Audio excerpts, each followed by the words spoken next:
Hey guys, what's going on? It's another idol. We are back inside of Destiny. It's Friday, so that means Xur is in the tower.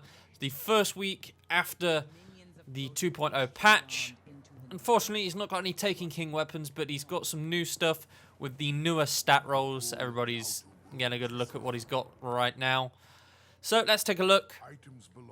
First up, he's got the Helm of Inmost Light. This is using the new strength, discipline, and intellect system.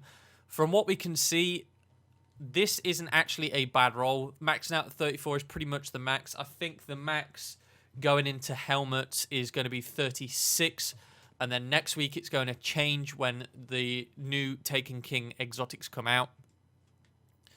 Up next, we've got the Celestial Nighthawk.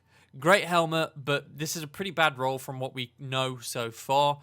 So, yeah, it kind of offsets each other. It's a great helmet, but a bad stat roll. If you want it, pick it up, but I would probably save Strange Coins this week.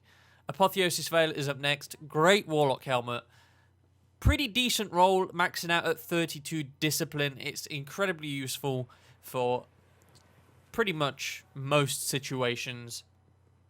But again, we're going to be seeing a lot of new stuff coming next week, so I would probably save your Strange Coins. Up next, No Land Beyond. This actually had a slight buff in terms of its usability. It had some issues with the iron sights where they would sway, and it was pretty horrible to use.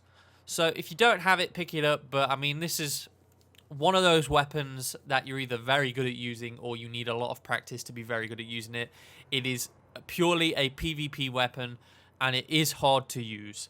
So just so you guys are aware, don't expect amazing things from this weapon when you first start using it. Up next, exotic engrams. Now, you can pick something up, pick these up if you want to roll for some chest armors.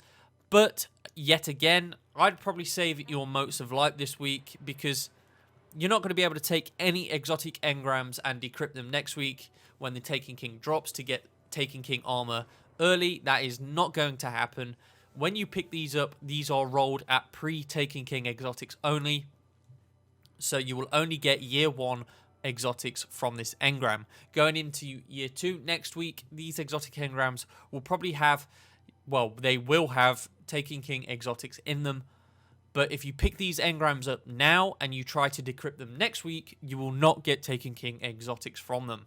So just a heads up, if you are thinking of storing some exotic engrams to decrypt next week so you get some early Taken King exotics, it's not going to happen, so don't waste your Motes of Light.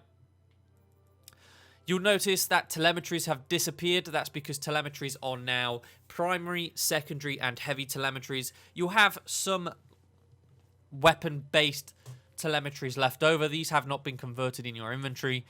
From now on, there are primary, secondary, and heavy telemetries only, and it looks like Xur isn't actually selling these. He might sell them next week, but at this point, we don't actually know. So he has the Plasma Drive, the Emerald Coil, and Heavy Ammo Synthesis, which has gone down It used to be 5 for 1 strange coin. It is now 3 for 1 strange coin. And up next, of course, the Mote of Light consumable, which is 2 strange coins for 1 Mote of Light. So that's all from Xur this week. Nothing spectacular. I'm going to save my Motes of Light and my strange coins for next week because, goddamn, are they going to play an important role next week, especially Motes of Light. You can burn them for experience. You can also trade them in for faction reputation, etc., etc. And I'm going to assume that there is a lot more uses for these coming. So that's all from me today, guys. I hope you've been enjoying patch 2.0 so far. I know I have. It's been pretty interesting seeing all of these changes, and I'm really excited for next week. So that's all from me. Thank you very much for watching, and I'll see you all next time back inside of Destiny.